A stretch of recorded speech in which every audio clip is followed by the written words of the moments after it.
अच्छा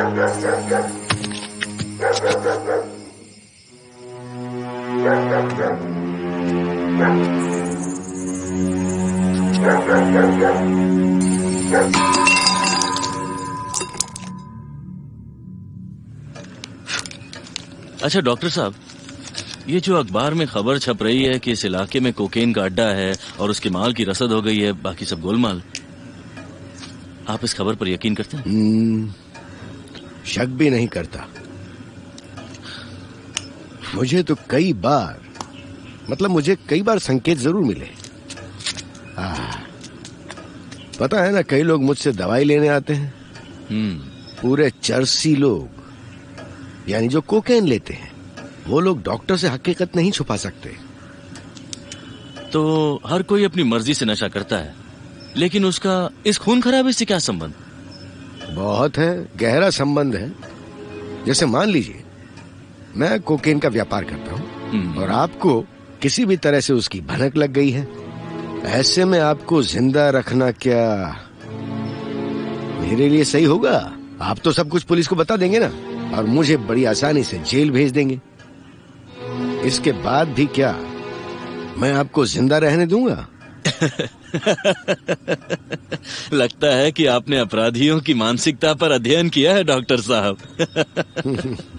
देखो अजीत बाबू, एक बेसहारा को सहारा देना बहुत अच्छी बात है, लेकिन मैंने आपसे कहा था ना कि किसी अनजान आदमी को नहीं, मुझे विश्वास नहीं होता कि अतुल बाबू ऐसा कुछ कर सकता है। फिलहाल तो तफ्तीश जारी है, बाद में ही फैसला होगा। वैसे देखिए डॉक्टर साहब, नौजवान लड़का था, काम की तलाश थी, सर पे छत भी नहीं थी। मेरा घर काफी बड़ा है, इसीलिए साथ रखने को तैयार हो गया। अच्छा, वो तो पूरा दिन घर से बाहर ही रहता है, तो वो काम क्या करता था, कुछ पता है आपको? करता भी क्या, बेरोजगारी की हालत में सुबह होते ही नौकरी की तलाश में निकल पड़ता था। उसके बाद पूरा दिन इस दफ्तर से उस दफ्तर के चक्कर लगाता था। आपको तो पता ही है नौकरी के कितने लाले पड़े हैं। रात में शायद नाइट गार्ड की नौकरी करता था। बहुत बुरा वक्त है साहब। ये क्या अतुल बाबू, आपको तो पुलिस ने... शेर से बचना आसान है, लेकिन पुलिस से बचना शायद। अरे ये क्या घनश्याम जी, अरे ओ घनश्याम जी रुकिए। अरे अतुल बाबू, आप आ गए? पुलिस ने छोड़ दिया आपको? हाँ डॉक्टर साहब, अंग्रेजी में वो कहावत है ना, बैड पेनी। मैं भी किसी खोटे सिक्के की तरह लौट आया हूँ। पुलिस ने भी मुझे नहीं रखा। अच्छा हुआ जो आप लौट कर आ गए, शुक्र है। लेकिन मैं शायद आपको यहाँ पर और नहीं नहीं, मैं समझ सकता हूँ, मेरी मजबूरी है। हाँ, जाहिर सी बात है कि एक अपराधी को पनाह देकर आप एडिंग एंड अबेटिंग चार्ज में तो नहीं फंस सकते ना। तो क्या मुझे आज रात ही... ना, आज की रात आप रुक सकते हैं, लेकिन कल सुबह होते ही आपको... ठीक है, शुक्रिया डॉक्टर साहब।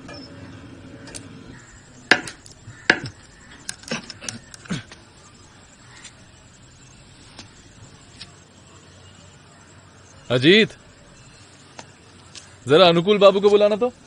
इन चिटकनियों में यही तो दिक्कत है, चले तो चांद तक, नहीं तो रात तक। कोई बात नहीं, कल सुबह मिस्त्री को बुला के इसकी मरम्मत करवा दूंगा। ठीक है डॉक्टर साहब।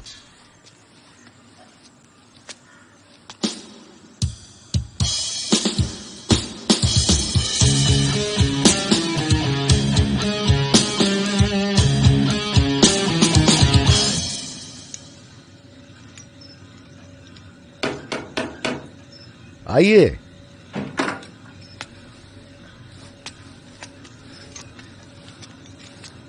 डॉक्टर साहब, आपकी दवाई का असर देखने आया हूं। मेरा सिर दर्द से फटा जा रहा है, आप ही कुछ कीजिए ना। हाँ, दरअसल खाली पेट रहने की वजह से ऐसा हो रहा है।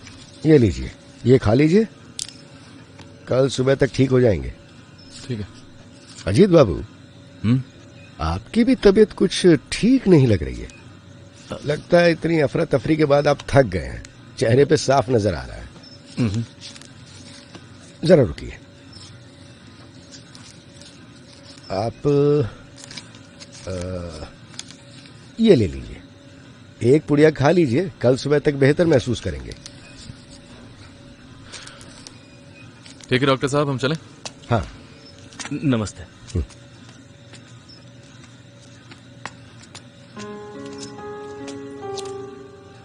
वैसे डॉक्टर साहब, आपने ब्योमकेश बख्शी का नाम सुना है? नहीं तो कौन है वो? मुझे भी नहीं पता, आज थाने में उसका नाम सुना। वही इस हत्या की छानबीन कर रहे हैं। अच्छा डॉक्टर साहब, चलता हूं। शुभ रात्रि।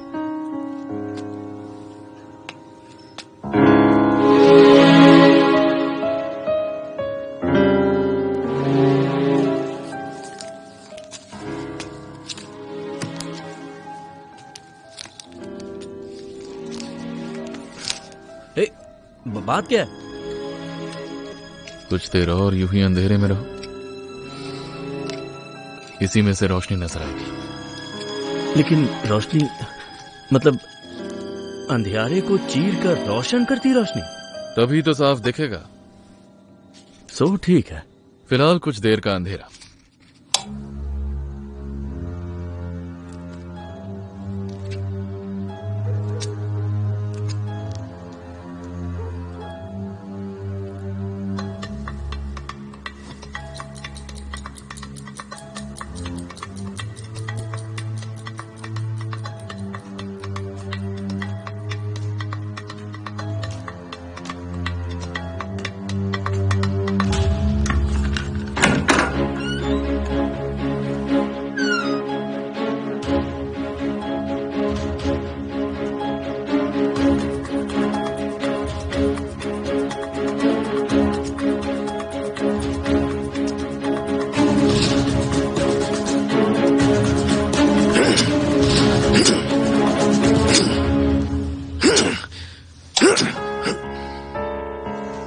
बड़ी दुख की बात है डॉक्टर साहब, मंजे हुए खिलाड़ी होकर तकिए पर वार कर रहे हैं। बिल्कुल नहीं, बिल्कुल नहीं। अजीत, अजीत, डॉक्टर साहब के हाथ से चाकू ले लो।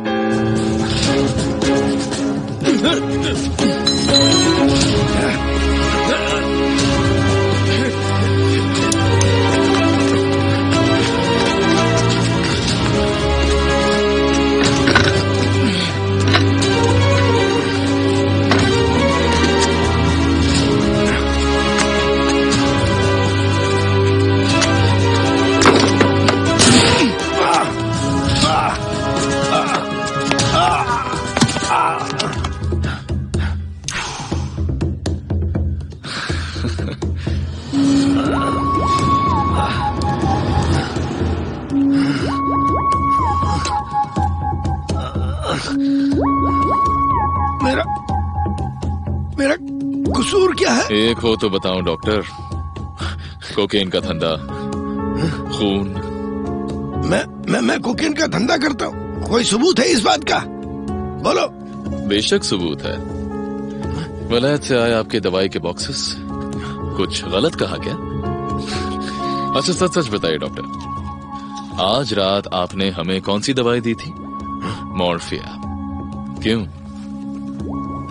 आपके अपराधों की लंबी लिस्ट बन रही है थाने में, लेकिन फिलहाल आपको सत्यनवेशी ब्योमकेश बख्शी का खून करने की कोशिश करने के लिए पुलिस के हवाले किया जाता है। दरोगा बाबू, माचिस है क्या?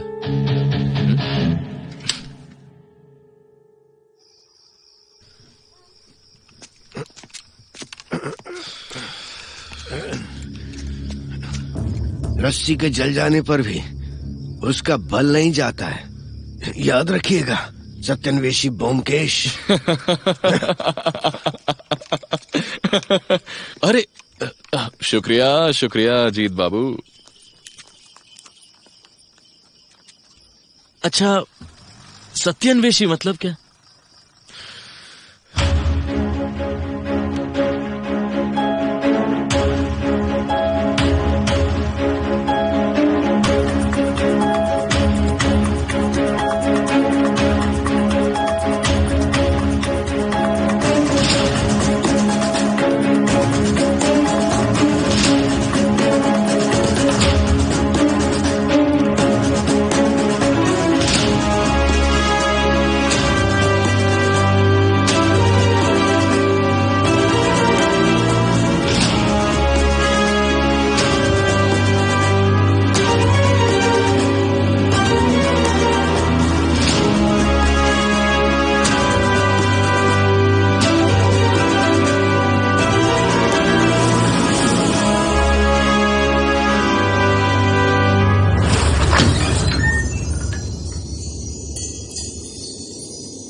दरअसल डिटेक्टिव नाम कानों को चुभता है और जासूस कहलाना और भी बुरा है, इसलिए मैंने खुद ही अपना खिताब रख लिया है, सत्यान्वेषी। अरे आओ आओ, स्वागतम स्वागतम, मेरे गरीब खाने में स्वागत है। अरे पुटीराम, गर्मा गर्म कचौरी और 2 कप चाय।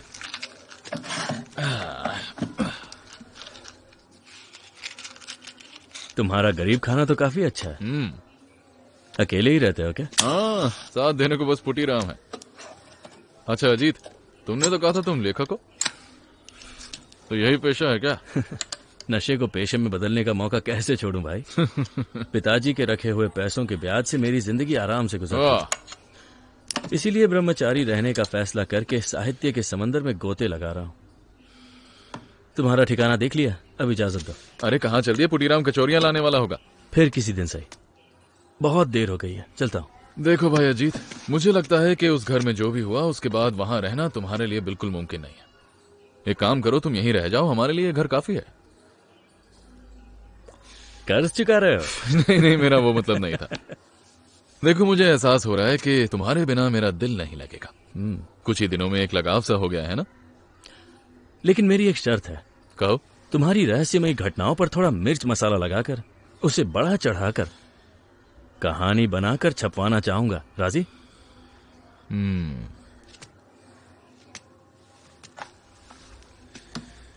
देखो, इसमें मेरे एतराज करने की कोई वजह तो नहीं है, और तुम तो जानते ही हो, मशहूर बनने का लालच आखिर किसे नहीं होता।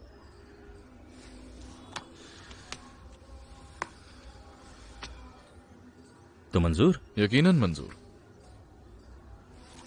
ये क्या अचानक कहां चल दिया? अरे अजीत, कहां जा रहे हो? सामान लाने जा रहा हूं। अच्छा तो एक काम करो, मेरा सामान भी ले आओ। ठीक है, दोपहर का खाना तुम्हारे साथ खाऊंगा। हाँ ठीक है, जल्दी आना।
नमस्ते।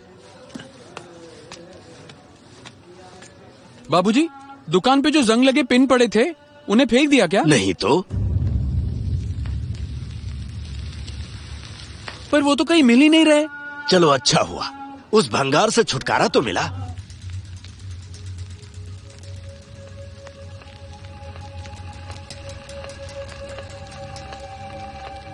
ताजा खबर, फिर छाई सनसनी। फिर मिला ग्रामोफोन पिन। ग्रामोफोन पिन भाइयों, ग्रामोफोन पिन, अद्भुत चौंकाने वाला रहस्य। ताजा खबर। फिर मिला ग्रामोफोन पिन। आइए भैया, लीजिए आज की ताजा खबर।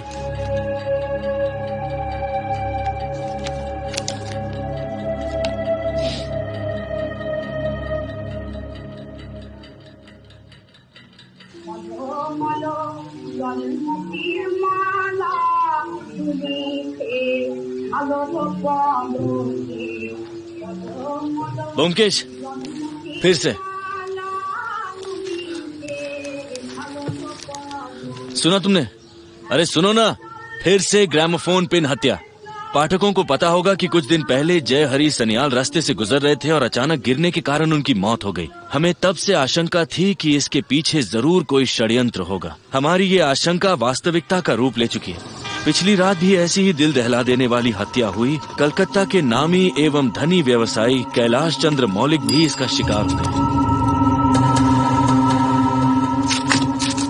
इससे साफ पता चलता है कि ये कोई दुर्घटना नहीं है, बेहद ही खतरनाक और खूंखार कातिलों का झुंड कलकत्ता शहर में आकर बस गया है। उनका परिचय और उद्देश्य भापना कठिन है और साथ ही उनकी हत्या करने की प्रणाली देखो क्या इश्तेहार छपा है। अरे इतनी रहस्यमयी खबर छोड़कर इश्तेहार पढ़ रहे हो? कई दिनों से एक मजेदार इश्तेहार छप रहा है, तुमने ध्यान दिया? मैं इश्तेहार नहीं देखता। इश्तेहार नहीं देखते तो क्या देखते हो? अखबार के पन्नों में जो सब देखते हैं, खबरें। यानी मंचूरिया में किसी की उंगली से खून निकला या ब्राजील में एक साथ किसी ने 3 बच्चों को पैदा किया, ये सब नहीं। देखो अजीत, अगर असली खबर जानना चाहते हो तो इश्तेहार पढ़ने की आदत डाल लो, समझे? अच्छा ऐसा है क्या? ये अखबार वाले भी ना बहुत बदमाश है। सारे अखबारों में इश्तेहार डालने की जगह उसे खबरों से भरकर बर्बाद कर रहे हैं। सही कहा तुमने। पर उनकी भी क्या गलती है? तुम जैसे लोगों का दिल बहलाए बिना उनका अखबार बिकेगा भी नहीं। अच्छा, असली काम की बातें होती हैं इश्तिहारों में। देश में कहां क्या हो रहा है, कौन किस किस तरह से दिन दहाड़े डकैती करना चाहता है, या तो कौन चोरी का माल हटाने की तरकीब बना रहा है। ऐसी खबरें तुम्हें इश्तिहारों में ही मिलेंगी। ये देखो,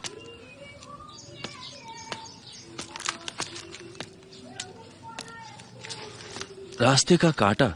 अगर कोई रास्ते का कांटा दूर करना चाहे तो शनिवार शाम 5:30 बजे धर्मताला ट्रैम बोर्ड के दक्षिण छोर पर ट्रैम लाइन के बीच लैंप पोस्ट पर हाथ रखकर खड़ा रहे। 3 महीनों से हर शुक्रवार को ये इश्तिहार छपता है। लेकिन इसके पीछे मकसद क्या हो सकता है? कुछ तो मकसद जरूर है। बेवजह कोई जेब से पैसे खर्च के इश्तिहार नहीं देता है। साहित्यकार जी, एक बात तो साफ नजर आती है। वो क्या? इश्तिहार देने वाले की गोपनीयता। वो चाहे जो भी हो, खुद को गुप्त रख के ये काम करना चाहता है। कुछ समझ में नहीं आया ब्योमकेश। मान लो तुम अपने रास्ते के कांटे को हटाना चाहते हो, तो तुम्हें क्या करना होगा? उस जगह पर जाकर लैंप पोस्ट पकड़ के खड़े रहना होगा। तुम सही समय पर वहां जाकर आधे घंटे लैंप पोस्ट के नीचे मन चले आशिक की तरह खड़े रहे, लेकिन नहीं, कोई तुम्हारे रास्ते के कांटे को दूर करने के लिए सामने नहीं आया। तुम झुंझुलाकर चले जाते हो, तुम्हें लगता है भद्दा मजाक है। ठीक उसी पल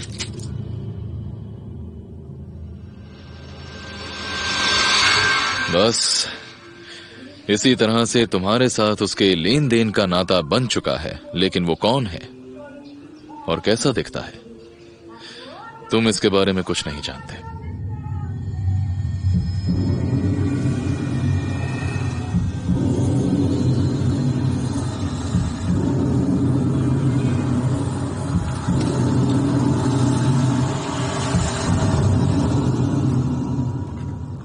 तुम्हारे इस मनगढ़ंत अनुमान को मैं नहीं मानता। ये तुम्हारी दिली कमजोरी है। विश्वास करने के लिए हिम्मत चाहिए अजीत। वैसे कल शनिवार है, शाम को कोई काम भी नहीं है। कल ही तुम्हें यकीन दिला दूंगा। किस तरह?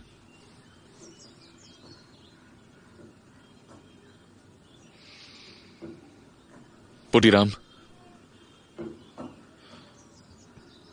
बुजुर्ग, हट्टे कट्टे, मोटे छोटे, हाथ में लाठी, हमसे मिलने आए हैं क्योंकि तीसरे माले पर कोई नहीं रहता है। अंदर आइए।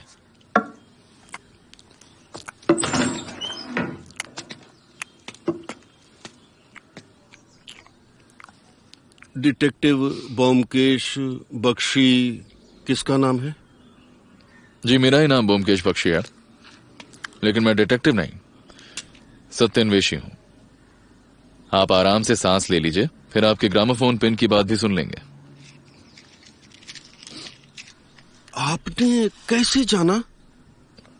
बस अनुमान है। पहली बात कि आप बुजुर्ग हैं, दूसरी बात अकेले हैं, तीसरी बात आप बड़ी मुसीबत में हैं और इसीलिए हमसे मदद मांगने आए हैं। तो इसीलिए मैं आपको ही ढूंढ रहा था, आपके बारे में ही सोच रहा था। अब लगता है मैंने गलत नहीं किया। ब्योमकेश बाबू, अब आप ही मुझे बचा सकते हैं। पुलिस से कुछ नहीं होगा, कुछ नहीं।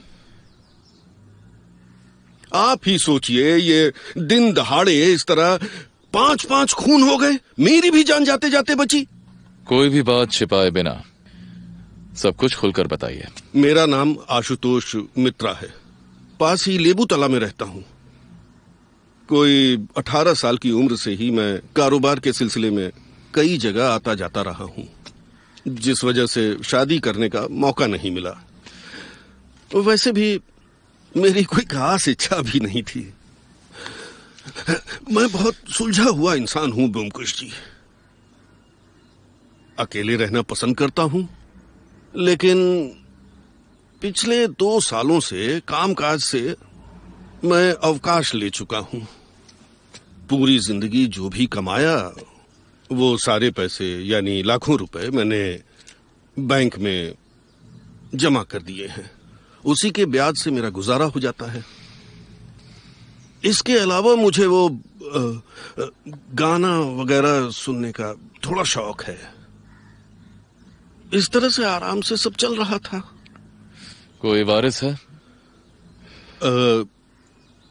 रिश्तेदार तो कोई नहीं, एक लफंगा आवारा भतीजा है। वो अक्सर घर में पैसों के लिए आकर परेशान करता है। देखिए ब्योमकेश जी, मैं इस तरह के जुआरी और शराबियों को बिल्कुल बर्दाश्त नहीं कर पाता।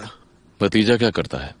वो उस बदमाश को, मतलब मेरे भतीजे को, मैं घर में घुसने नहीं देता। और वो रहता कहाँ है? फिलहाल तो हवालात में। रास्ते में पी के तमाशा कर रहा था, पुलिस उठाकर ले गई। ये 2 महीने मैं बिल्कुल चैन से जी रहा था। और फिर क्या, उसके जेल जाने के बाद मैं निश्चिंत था। लेकिन ब्योमकेश जी, कल रात अचानक बिना बादल बरसात।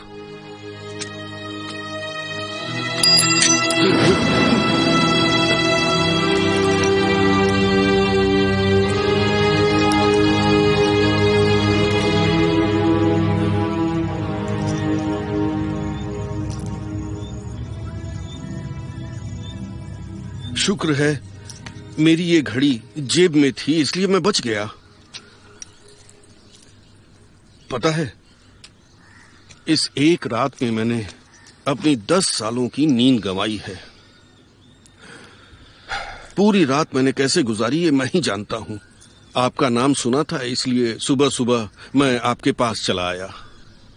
अभी मैं गाड़ी में बैठकर आया हूं, मतलब पैदल आने की हिम्मत ही नहीं हुई। आशुतोष जी, आप निश्चिंत रहिए।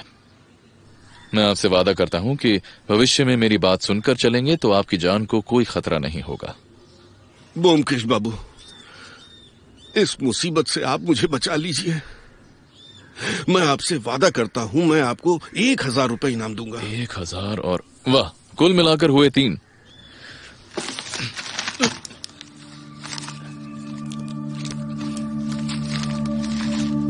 खैर आशुतोष जी, ध्यान से याद कीजिए और मुझे बताइए कि जब आपके सीने पर वार हुआ था तब क्या आपने कोई आवाज सुनी थी? आवाज? हाँ, आवाज जैसे मोटर टायर के फटने की आवाज? नहीं। और किसी तरह की आवाज? ब्योमकेश जी, मुझे कुछ याद ही नहीं आ रहा। नहीं, याद करना पड़ेगा आशुतोष बाबू। कोई भी आवाज सुनी हो आपने, याद कीजिए, ध्यान से याद कीजिए। रास्ते में, मतलब गाड़ी वगैरह चलने की जो आवाज आती कैसी? कौन सी आवाज थी वो, कौन सी? हाँ, याद आया ब्योमकेश जी। जब मेरे सीने पे वार हुआ तब मैंने एक साइकिल की घंटी की आवाज सुनी थी। साइकिल की घंटी? और किसी किस्म की अजीब और गरीब आवाज? नहीं। आशुतोष जी, आपका कोई दुश्मन है जो आपका खून करना चाहता है? ना, नहीं। शादी नहीं की ना? बाल बच्चे भी नहीं है? आपकी जायदाद का वारिस आपका भतीजा है। विल बनाई है आपने? हाँ, पर विल का वारिस मेरा भतीजा नहीं है। भतीजा नहीं है तो कौन है?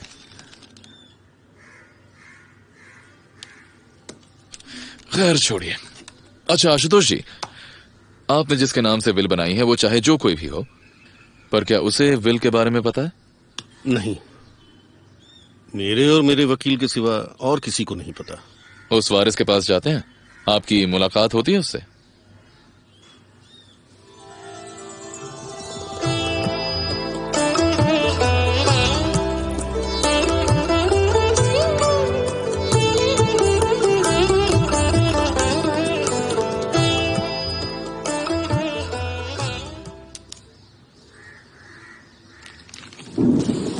अच्छा ब्योमकेश, तुमने आशुतोष जी को रास्ते पर चलने और घर से निकलने के लिए मना क्यों किया? देखो अजीत, ग्रामोफोन पिन के मुद्दे में तुमने एक बात पर गौर किया होगा कि सारी हत्याएं रास्तों पर हुई हैं, किसी और जगह पर नहीं, यहां तक कि फुटपाथ पर भी नहीं। कारण क्या है बता सकते हो? क्या ब्योमकेश, कारण क्या हो सकता है? 2 कारण हो सकते हैं। पहला ये कि रास्ते में लोगों का जमावड़ा ज्यादा रहता है, हमलावर आसानी से भीड़ में समा सकता है। और दूसरा ये कि ऐसे किसी हथियार से खून किया जाता है जिसका इस्तेमाल और कहीं नहीं होता। अजीत, जरा सा ध्यान भटक गया। हाँ, तुम क्या कह रहे थे ब्योमकेश? हथियार। अच्छा ब्योमकेश, ऐसा कौन सा हथियार हो सकता है? अगर ये पता चल गया तो ग्रामोफोन पिन का राज राज नहीं रह जाएगा ना अजीत बाबू। बंदूक या पिस्तौल वो हथियार नहीं है।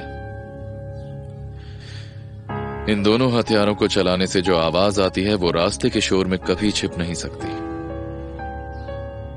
और फिर बारूद की महक भी तो होती है। आवाज आवाज में दब जाती है, पर महक कैसे छिपती है? और ये आवाज भी कैसे दब जाती है? तुम ही तो कह रहे थे कि आवाज आवाज में दब अरे जाती। अजीत अजीत अजीत सुनो। बोलो। नहीं नहीं नहीं नहीं, नहीं।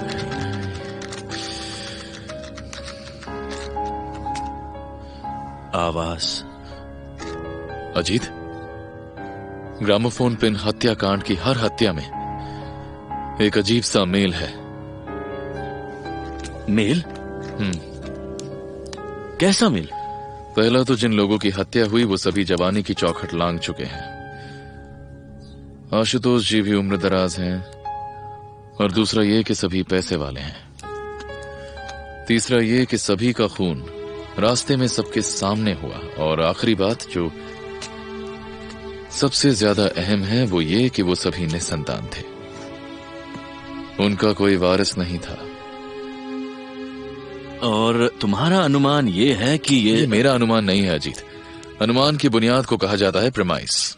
लेकिन सिर्फ एक प्रेमाइस से अपराधियों को पकड़ना। अपराधियों नहीं अजीत, अपराधी अपराधी।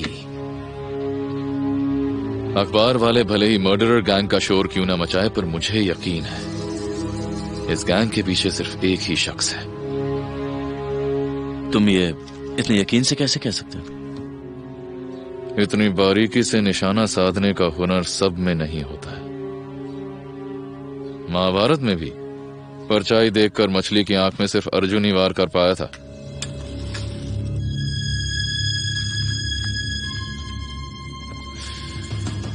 यानी इसके पीछे भी एक ही हत्यारा है, ऋत्विक और जजमान।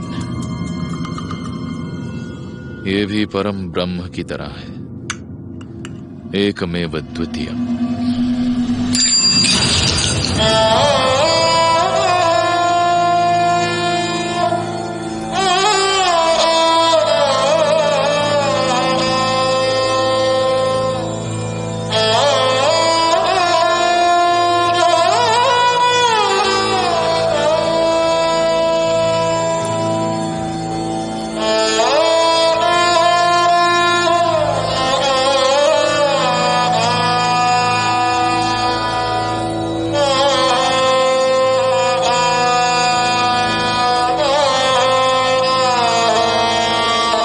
रानी विक्टोरिया है हमारी।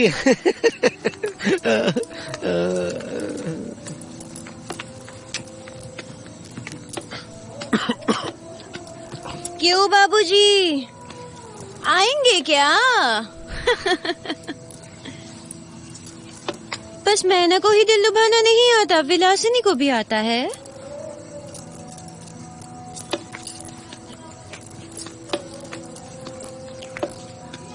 जरा नजर उठाकर देखिए तो सही, रूप, यौवन, ये सब आप यहाँ भी देख पाएंगे।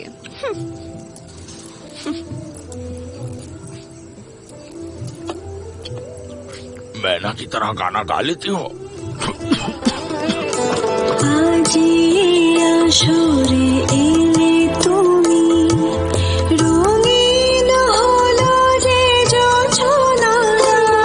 बाबूजी का दिल तो मैना में जा बसा है। भूल जाओ भूल जाओ। अरे वो चिनाल तो उस आशुतोष बाबू उसकी रखेल है। नसीब लेके आई है साली। हराम की जनी ने ऐसा दिल लुभाया है कि बाबू दिन रात उसके तलवे चाटता रहता है।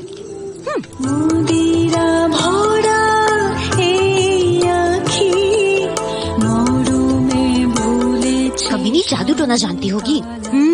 महीने का खर्च तो देना ही पड़ता है। ऊपर से आज गले का हार तो कल कान की बाली, नहीं तो नाक की नथनी। ये तो रोज का चक्कर है। बस चले तो मुआ अपनी जायदाद भी उसे लिख के दे दे। इश, ऐसा एक बाबू अगर मिल जाता तो क्या हर रोज तुम जैसे आवारा लोगों को बुलाना पड़ता? एक पान खाना चाहेगी? खिलाओ।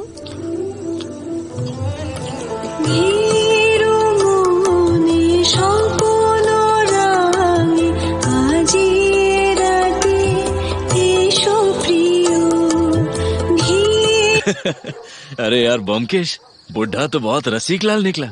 अच्छा बताओ, उस नर्तकी की एक झलक भी मिली क्या? बस एक झलक। और वो दिखने में कैसी थी? रहने दो, उसके रूप का बखान करके तुम जैसे ब्रह्मचारी का मन बेचैन नहीं करना चाहता मैं। तब तो रहने ही दो। अरे इस घड़ी से कुछ मिला क्या? कुछ खास भी नहीं, पर एक बात साफ समझ आ रही है कि हत्यारे और घायल के बीच की दूरी 7 या 8 गज से ज्यादा नहीं है।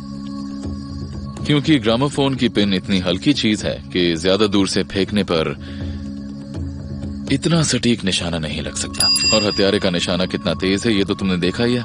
मान लो हत्यारा एक ऐसा यंत्र लेकर घूम रहा है जिससे ग्रामोफोन पिन फेंका जा सके और शिकार के सामने आते ही दूर से फायर किया जा सके। हा? देखो, ये तुम्हारी सस्ती मनोहर कहानी नहीं है। ऐसे तो वो उसे फुटपाथ पर भी मार सकता है, रास्ते पर आने की क्या जरूरत? और मैं ऐसे किसी यंत्र या हथियार को नहीं जानता जिससे चुपचाप गोली चलाने पर इंसान का सीना चीर कर दिल में छेद हो सके। जरा सोचो उसके लिए कितनी ताकत चाहिए होगी। हाँ वो तो तुम सही। अरे लगता है बारिश आने वाली है ब्योमकेश। बुद्धि नहीं सुलझा पा रहा हूँ अजीत। जितनी बार कोशिश करता हूँ हाथ से फिसल जाती है। तो अब क्या?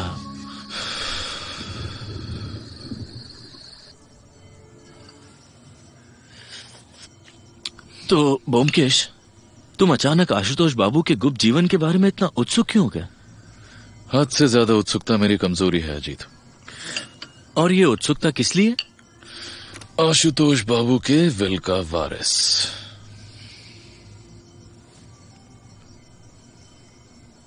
ये अनुमान। कल की बात भूलने से नहीं चलेगा। कल की कौन सी बात? रास्ते का कांटा जानना तो पड़ेगा ना। अरे धत, इस बार तुम्हारा अनुमान बिल्कुल गलत है, देख लेना। जांच करके देखते हैं।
नहीं नहीं, मैंने कुछ नहीं किया। Give me मेरे the पास letter. कुछ नहीं है। अजीत बाबू, इतना डर क्यों रहे हो? लाओ लेटर दो। ऐसा मजाक कोई करता है क्या? इतने में ही रास्ते का कांटा हाथ से निकल गया ना। सुनो, तुम घर चले जाओ। हाँ, एक और बात, सीधे घर मत चले जाना, कलकत्ता शहर में थोड़ा घूम फिर लेना। हाँ, मुद्दे की बात यह है कि बहुत वक्त लेकर शहर में घूम फिर कर फिर घर चला जाता लगता है कल आ गई।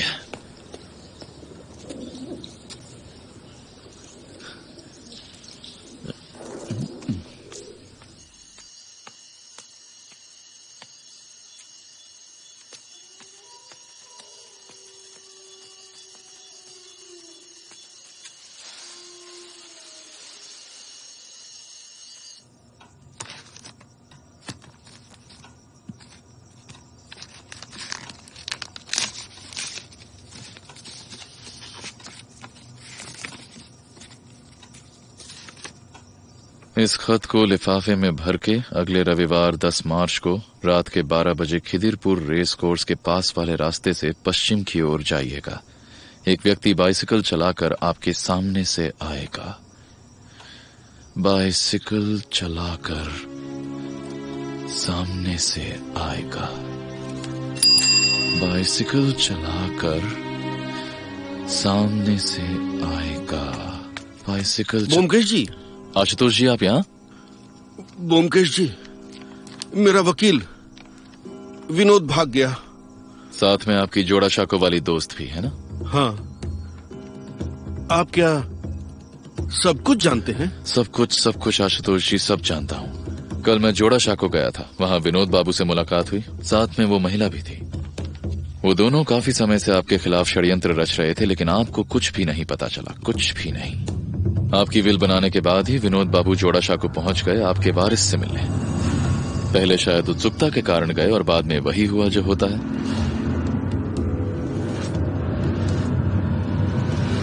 लेकिन वकील विनोद एक बात नहीं जानते थे आशुतोष जी, कि उनके निर्देशित नाटक में एक छोटे किरदार को निभाने के लिए मंच पर आ धमकेगा ब्योमकेश बख्शी। जाना है तो चलो, वरना दूसरा कोई। अरे वकील बाबू, वकील बाबू!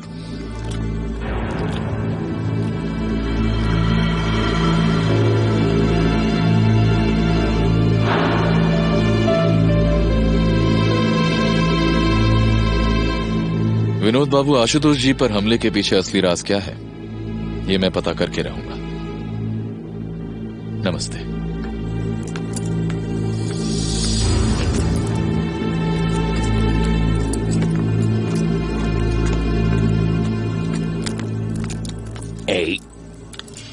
वो कौन थे? हाँ, वकील बाबू। अच्छा। अरे वो हमारे मकान मालिक है ना, एक नंबर के बदमाश है। जब देखो तब मेरे आगे पीछे घूमते रहते हैं। कह दिया वकील बाबू से, ऐसा मामला ठोक देंगे ना, उसकी सारी लड़कीबाजी निकल जाएगी। वैसे ये वकील यहाँ पर अक्सर आता है क्या रानी? हाँ। अच्छा, तुम्हें इतनी खुशी किस बात की है?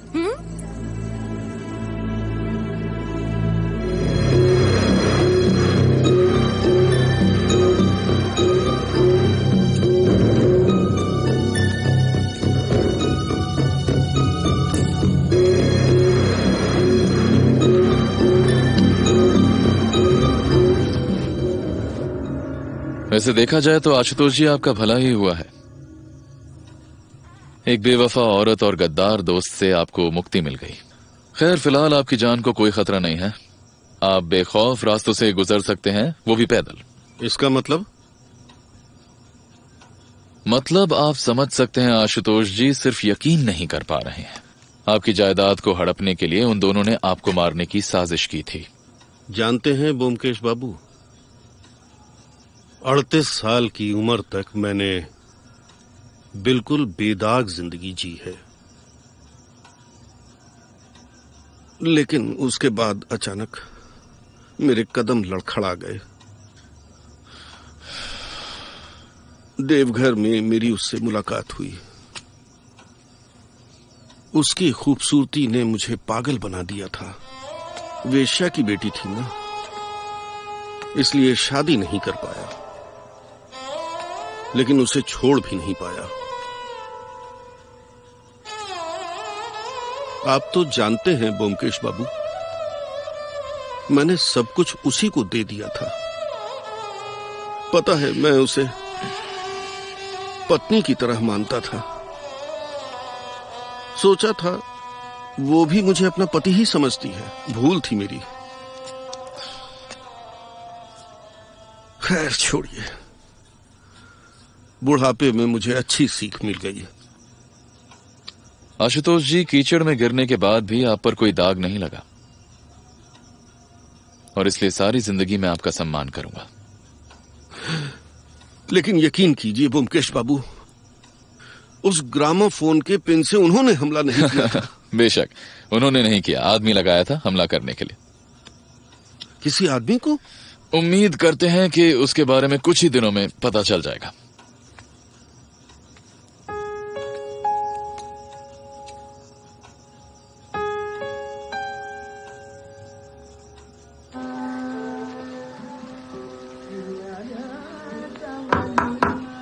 अंदर आ जाइए।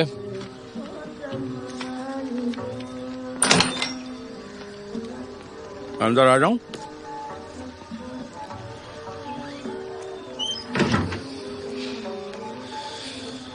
नमस्ते।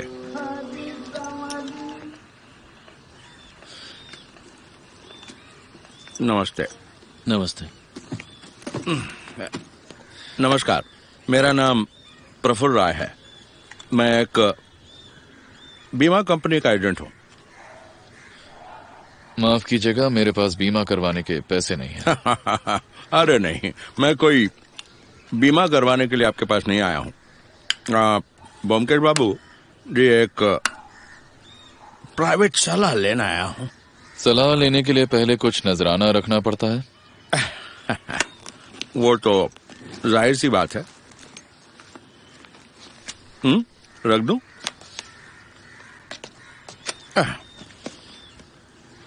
आपके पास समय कम है, इसलिए छोटा करके कहता हूं। ज्वेल एंड सन्स कंपनी में मैं नौकरी करता हूं, तो मेरा रोजगार ठीक ही चल रहा था। लेकिन एक लड़का अचानक काम में रुकावट बनने लगा। मतलब मेरे मोटे मुवक्किलों को लेकर वो अपना व्यवसाय बढ़ाने लगा। किसी भी तरह उसे सबक सिखाने का मौका नहीं मिल रहा था। इसी दौरान आपकी नजर नहीं पड़ी होगी, पर मैंने ये विज्ञापन देखा। मैं तो इसे देखकर खुशी से झूम उठा। सोचा देखूं, अगर किसी तरह रास्ते का कांटा दूर कर सकूं। तो विज्ञापन के मुताबिक वहां पहुंचा।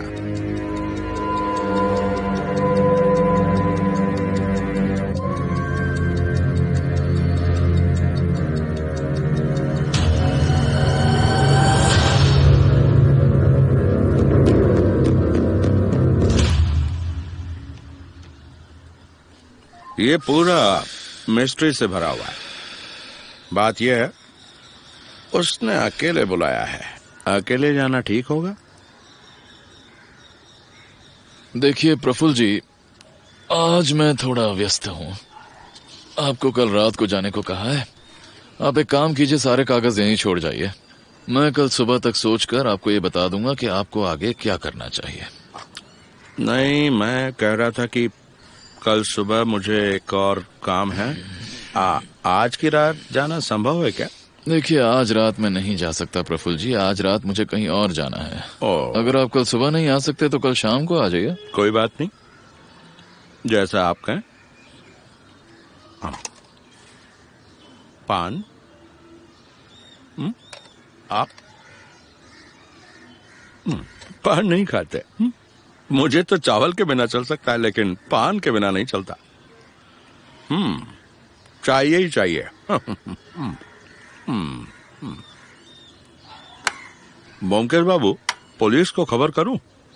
देखिए, अगर आप चाहते हैं पुलिस को बताना तो बता दीजिए और टेबल से पैसे उठा लीजिए।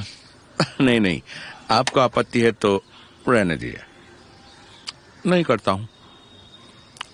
ठीक है, तो मैं चलूं?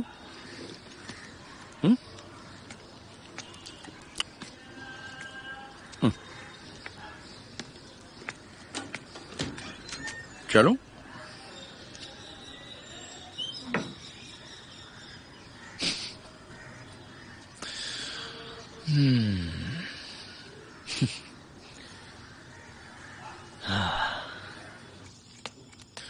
चलो उठो अजीत बाबू, तैयार हो जाओ। मतलब ये सब क्या है? भूल गए, आज रास्ते के कांटे ने बुलाया है। इतना भर पेट खाने के बाद मैं तो नहीं जा सकता। तुम्हें इच्छा है तो तुम जाओ। मैं तो जाऊंगा ही, तुम भी चलोगे। और कल सुबह प्रफुल्ल रॉय को एक सलाह भी तो देनी है। अच्छा, चलो चलो, देर मत करो, तैयार हो जाओ। घसीटो मत।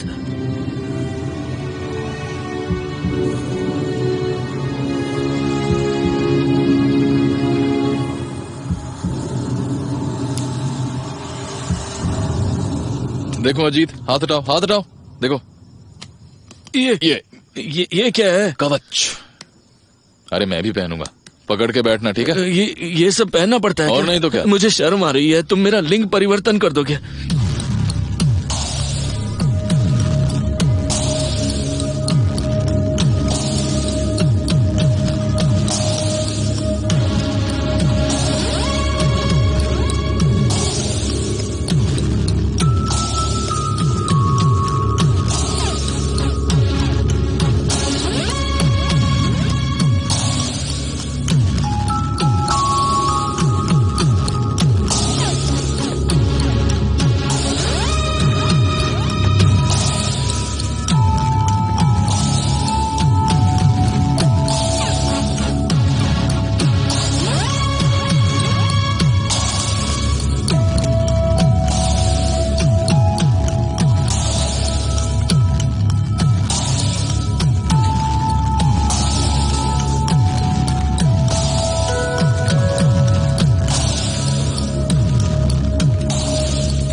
आवाज आवाज में दब जाती है ना?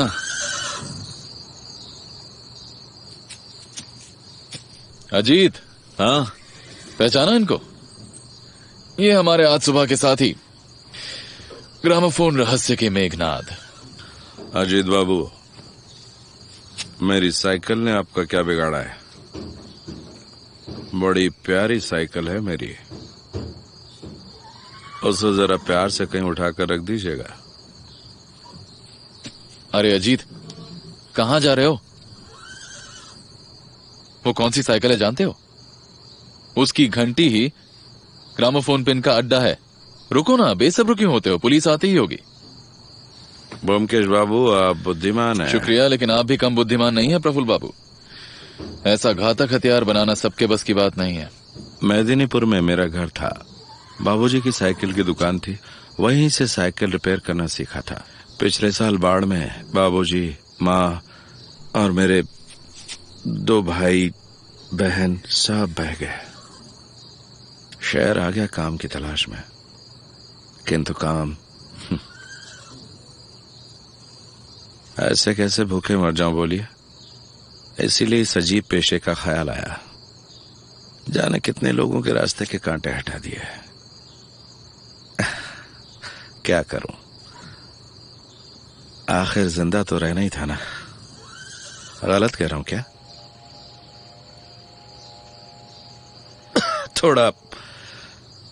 थोड़ा पानी पिलाएंगे? मेरा गला बहुत सूख रहा है। थाने में सब कुछ मिलेगा। तो फिर मेरे पान की डिबिया से एक पानी खिला दीजिए। हाँ, गले को थोड़ी राहत मिलेगी।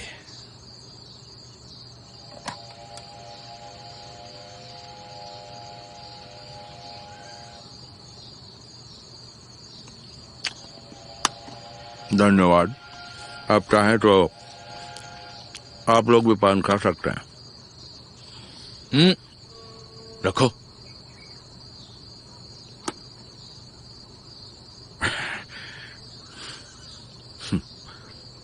यानी मुझे नहीं छोड़ेंगे? हाँ, पुलिस के हवाले करेंगे? ब्योमकेश बाबू, बुद्धिमान व्यक्ति भी गलती कर ही जाता है। आप मुझे पुलिस के हवाले नहीं कर पाएंगे। अजीत, अजीत, अजीत, अजीत, पकड़ो, पकड़ो उसे। अजीत, प्रफुल्ल जी, प्रफुल्ल जी, आप भी खा लें तो अच्छा होता। निकालिए मुंह से अपने, साथ ही चलते। मुंह खोलिए, मुंह खोलिए अपना। क्या बात है? डेड?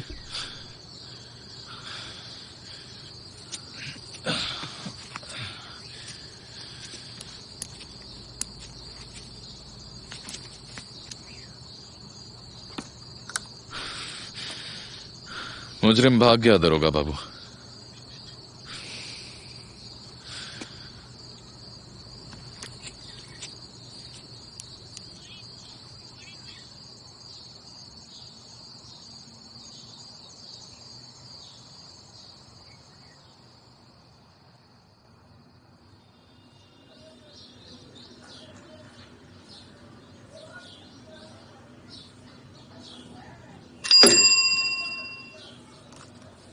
ब्योमकेश, रास्ते का कांटा और ग्रामोफोन वाला एक ही आदमी है।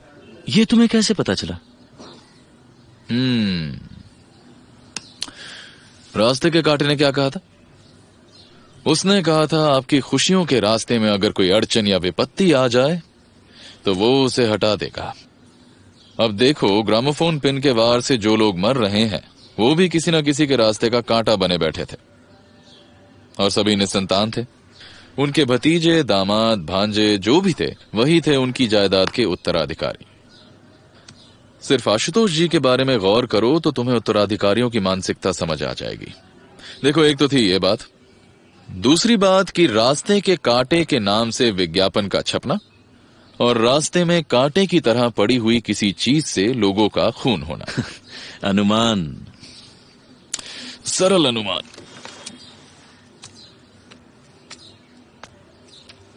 चलो, आशुतोष बाबू के दिए हुए 1000 रुपए का चेक बैंक में डाल देते हैं और ये घंटी लौटाकर पुलिस से तुम्हारे इनाम के पैसे ले लेते हैं। चलो। पता है मैं क्या सोच रहा हूं अजीत? 2000 रुपए के इनाम के बदले अगर सरकार मुझे एक घंटी दे दे तो बेहतर है। मतलब कोई ऐसी अद्भुत चीज भी बना सकता है, मुझे यकीन नहीं हो रहा है। क्या कारीगरी है। लेकिन कितना गलत उपयोग। ब्योमकेश, तुम दुनिया भर की खबरें तो पढ़ते ही हो। अगर गांव का एक साधारण सा लड़का मामूली ग्रामोफोन पिन से इतना भयानक काम कर सकता है तो सोचो कि दुनिया की बड़ी बड़ी ताकतें आपस में लड़ने के लिए दिमाग और पैसे लगाएं तो न जाने दुनिया का क्या हाल होगा। वही सोच रहा हूं। शायद ऐसी कोई चीज जो पलक झपकते ही इंसानों की हस्ती को मिट्टी में मिला सकती है। उसे भी तुम कमाल की कारीगरी कहोगे? नहीं, उसे विनाशकारी कहूंगा। लेकिन एक बात तो है अजीत, एक प्रतिभावान मुजरिम की मानसिकता से मुझे सख्त नफरत है, पर मैं उसके दिमाग का आदर करता हूं। चलो, बेल को लौटाकर पैसे ले आते हैं। चलो।